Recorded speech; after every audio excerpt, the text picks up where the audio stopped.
Welcome back to the Doctor Who Marathon.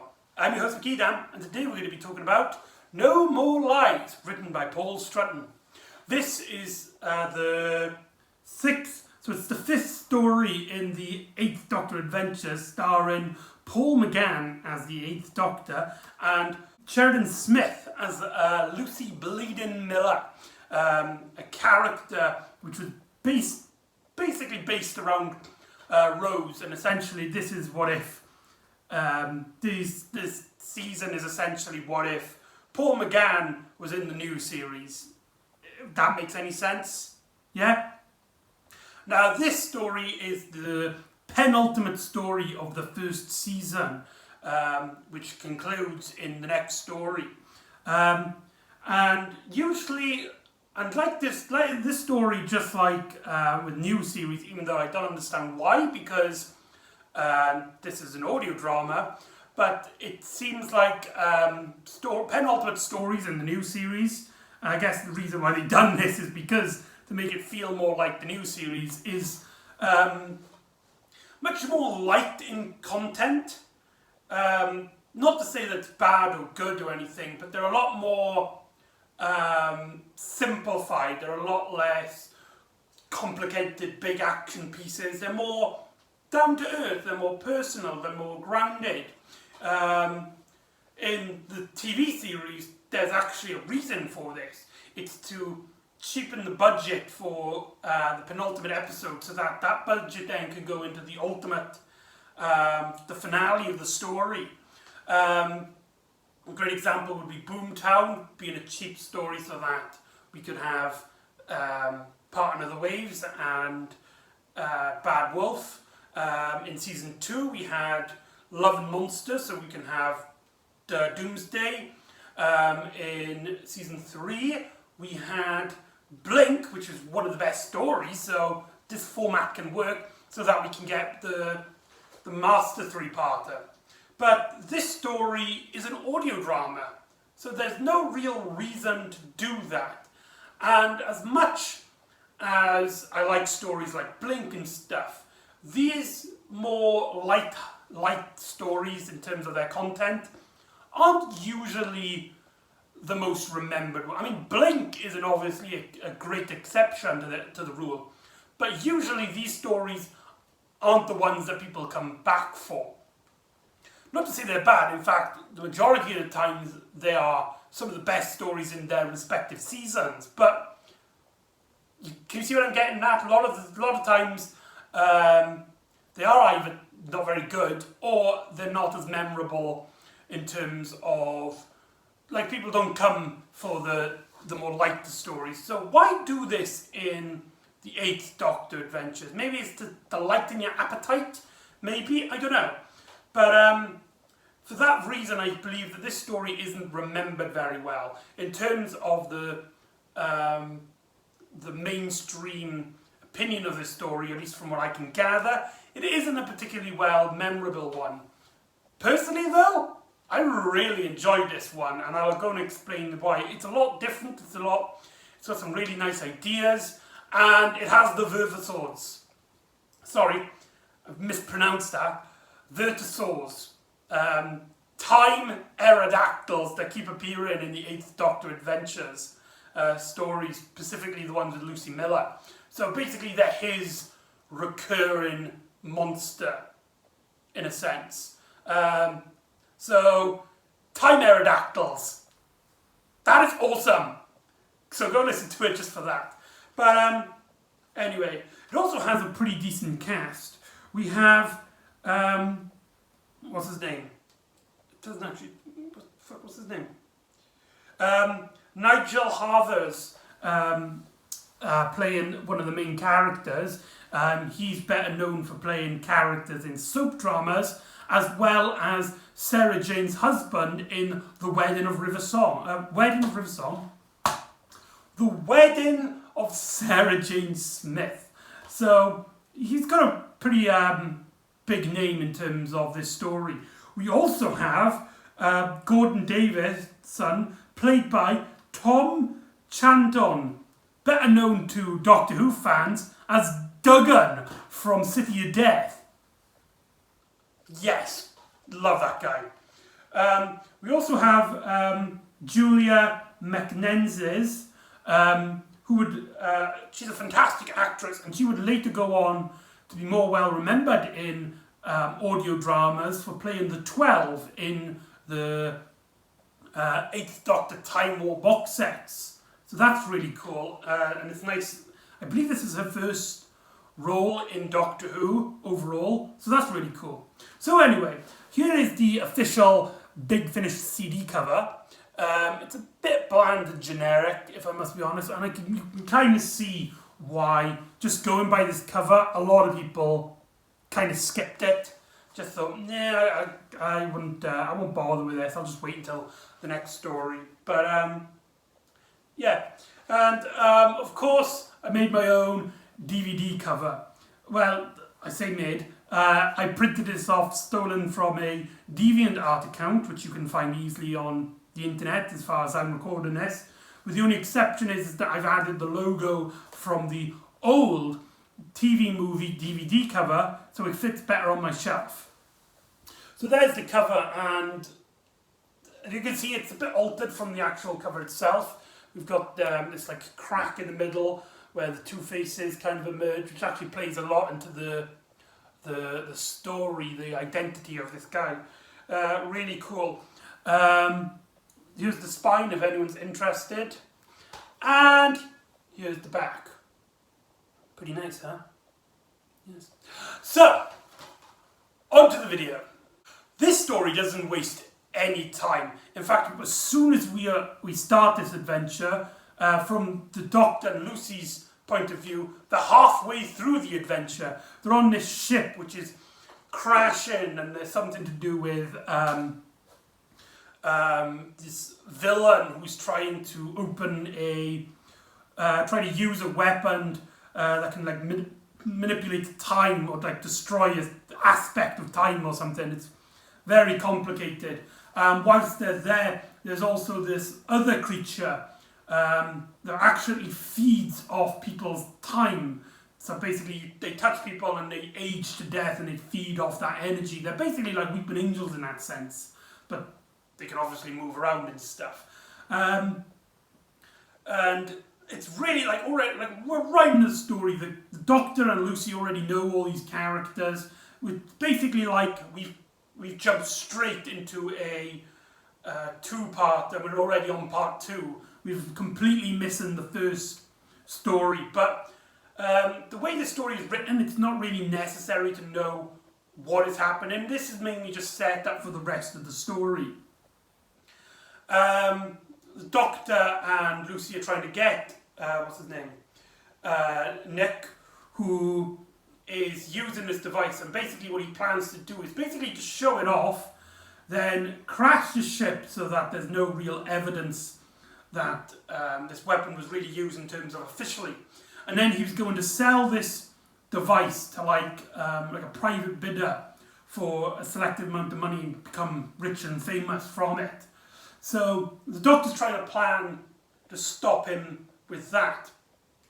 But this story is also cut along with this garden party between another character, or at least we don't know yet like what's going on. We kind of hear these voices. We don't really know what the connection is yet until one of the characters, who is kind of like sad, depressed. He is the husband of this. Oh no, sorry, I'm completely getting them mixed up. It's Gordon. Gordon is the one who is like a bit sad and depressed. And his sister, Rachel, tries to cheer him up. And it turns out this garden party is for her and her husband. And her husband states, like, he says something like, you know what I always say? If you can't get past it, you've got to push through it. And when we cut back into the Doctor's story where he interacts with Nick in that adventure, Nick says, you know what I always say? If I can't get past it, you got to go through it. essentially these characters are the same. They are one person. We don't know yet on what the connection is. We can kind of get the impression that there is some sort of time manipulating happening. But yeah, this aspect of the story is really like the start of it. In the garden party, we get to learn about these characters. You've got Rachel, you've got Nick, and you've got Gordon, Rachel's brother, but he's kind of feeling a bit off. Something's not right. He feels like he's been trapped here and nothing seems to be new. And the Doctor and Lucy actually sort of fail in their plans. This device, I don't know if the device goes off, but the ship crashes anyway. And the Doctor and Lucy chase him in the TARDIS through a time vortex, along with on a different ship, the creatures that feed off time energy. In fact, they ride vertisaurs,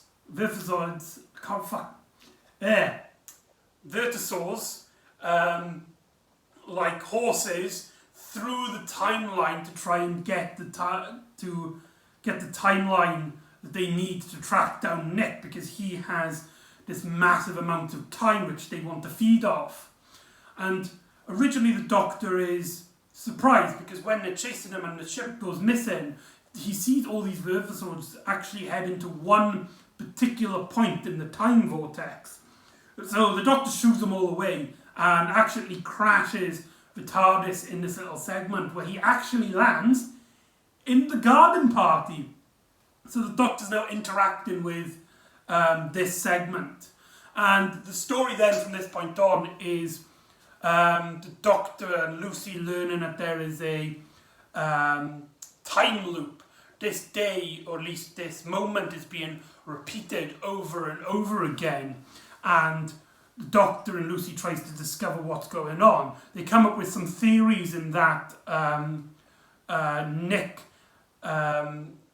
got into trouble with somebody from authority, like a time agent, and actually trapped him in a time loop, basically imprisoning him so that he doesn't cause any more damage. The Doctor even theorizes at one point it might be him from the future. But the Doctor is kind of like, right, we're trapped here. Everyone here is trapped, including Nick, and him and Lucy have this kind of like lovely banter where Lucy and the Doctor are kind of like Sherlock Holmes and Watson, where Lucy's trying to come up with theories, but the Doctor's like, yes, but your problem with that, he's too clever for that. He wouldn't trip over and get himself caught in a time loop. He's too smart for that, unless he doesn't know he's in a time loop. So we need to go in, find him, track him down, and tell him what's happened, and get his help to try and break the time loop. They meet up with Gordon, who originally is asking him like for their ID, for their identity, and he's actually kind of glad that they appear because he feels like they are the first new things that he's seen in a while. And it's here where the Doctor and Lucy are like, yes, it's a time loop. We're in a time loop. Until Nick arrives, but he's slightly older. It's been at least 20 years for him. And he seems to be very different. In fact, he's very glad to see the Doctor and Lucy. He invites them into the garden party. He talks about it like, I can't wait to interact with you again. This is so much fun. I need to talk to you. I really want to apologise, and I'm redeemed, and I hated the man I once was. Please accept my apologies and renounce. Let me be renounced.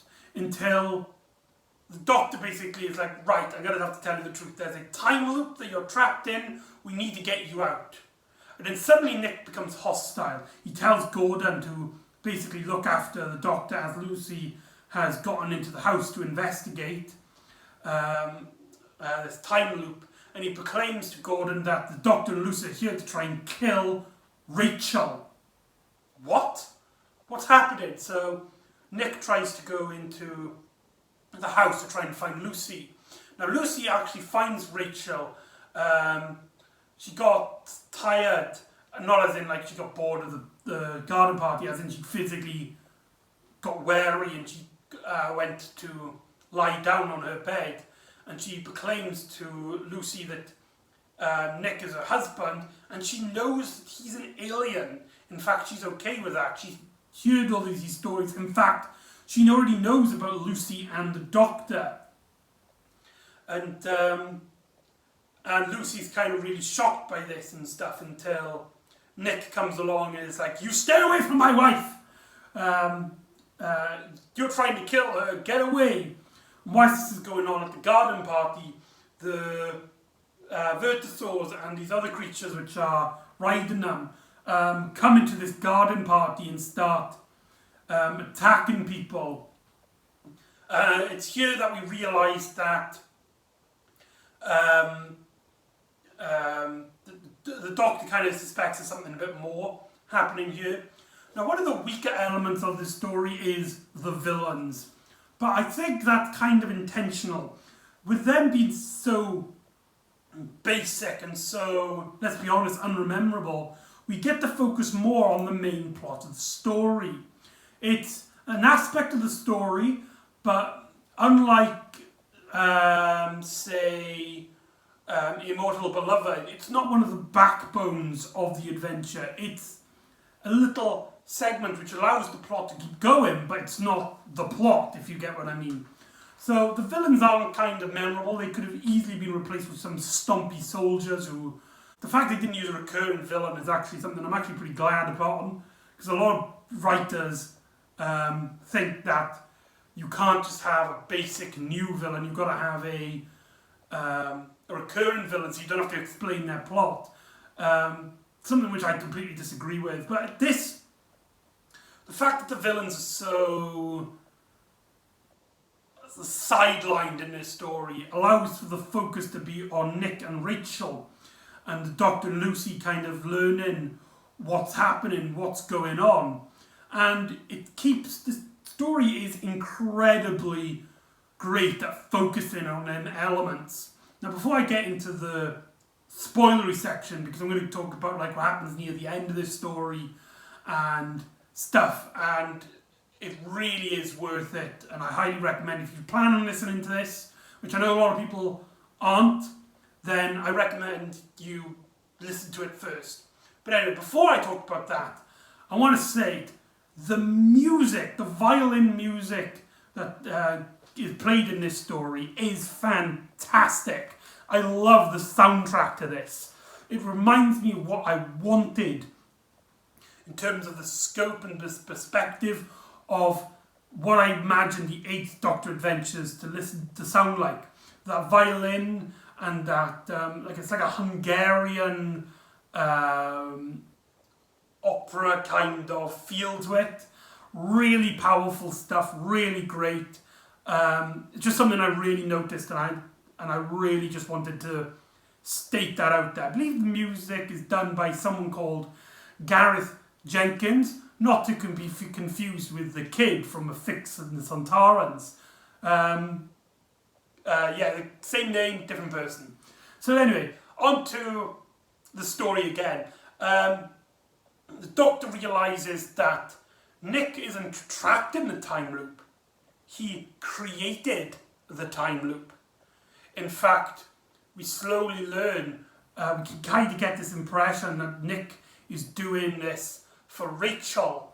When the time loop is threatened, he says to other characters that Gordon that the Doctor and Lucy are trying to kill his wife.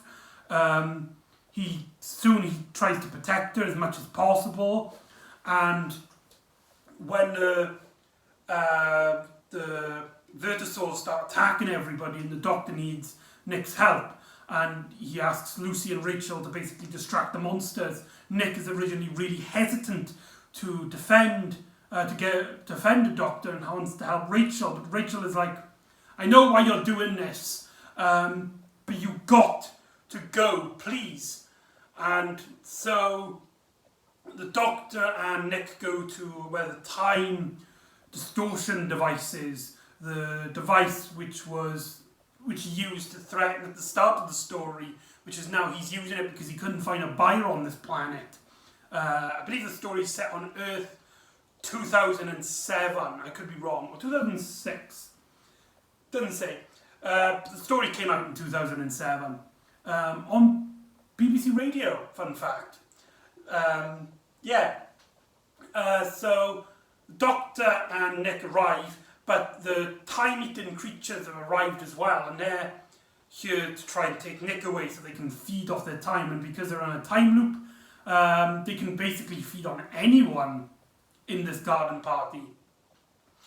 And the Doctor basically tells Nick, is like, right, I'm going to destroy this. Now Nick, I truly am sorry. I know why you did it, and it's very amiable. I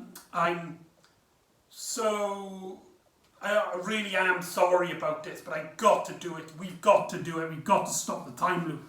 You did it to keep Rachel alive. She's dying. She has I believe she has cancer, and to keep her alive, basically to keep her going, he trapped them all in a time loop so she doesn't die from her illness, which is why she got so wary at the middle segment of the story. And that is truly heartbreaking, because we, as an audience viewer, got to love these characters, got to like these characters. Nick's kind of redemption story, he even states at one point he did have an affair from his wife, and he explained it to her, and she forgave him, and Rachel seems to already know about all of this, all the true secrets behind Nick, and that she accepts him for it. And it's just really powerful stuff, and the performances here are just fantastic, and you really get heartbroken when he tells the Doctor to do it, to destroy the time loop so that these creatures go back into the time vortex, as they can't feed off anything in normal time. And Nick actually I tell a lie. Nick actually doesn't actually allow the Doctor to do it. Gordon, realizing that Nick is kind of like the bad guy in this situation, knocks Nick out. And when Nick wakes up and the time loop is stopped, he runs to Rachel, and the Doctor proclaims to Gordon to follow him. He needs his help. He needs his support. And so we get a really sad scene in which Gordon goes to Rachel while she's dying, and she passes out, and Lucy is with him, and she's like, I'll step out so that you can have a bit of a moment to each other. And that's how the story ends, on such a dramatic note. Very powerful stuff. However, that's not the true ending of the story.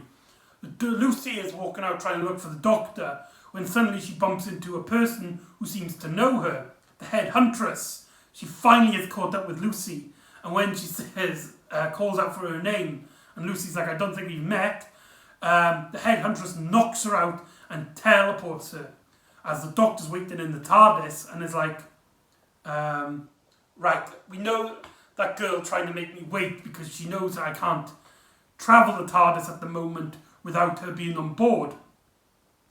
And then the cloister bell starts ringing. And the Doctor's like, wait a minute, I've stopped the time loop. We shouldn't have the cloister bell. Oh no. Lucy! Lucy! And that is our cliffhanger, leading into our next story. So that's No More Lies. Overall, it's a really great story. Yeah, sure, the villains are really weak and the plot is very light, but we get introduced to these characters that we do enjoy being around with. We feel for them when things go bad for them. The performances are amazing. The Doctor and Lucy get a lot of great interactions with the rest of the cast and themselves.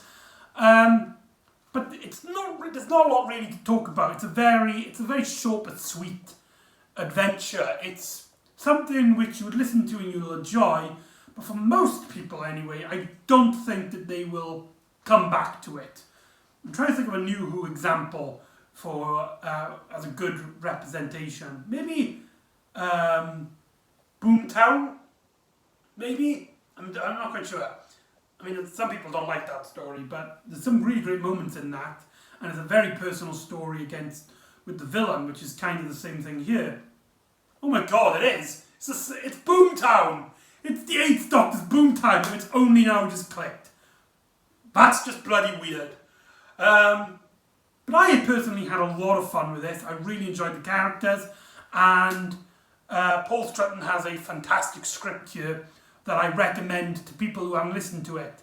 I know a lot of people don't like the story, so be a bit wary going into this story that you might not like it, but personally for me, I really enjoyed it. So there you go, that's No More Lies. So join me next time where we conclude Season 1 of the 8th Doctor's Adventures with Lucy Miller, when the Doctor and Lucy encounter a familiar foe as robot men start hunting around an office building. So join me next time for Human Resources, and I'll see you next time on the Doctor Who Marathon. Ta-da!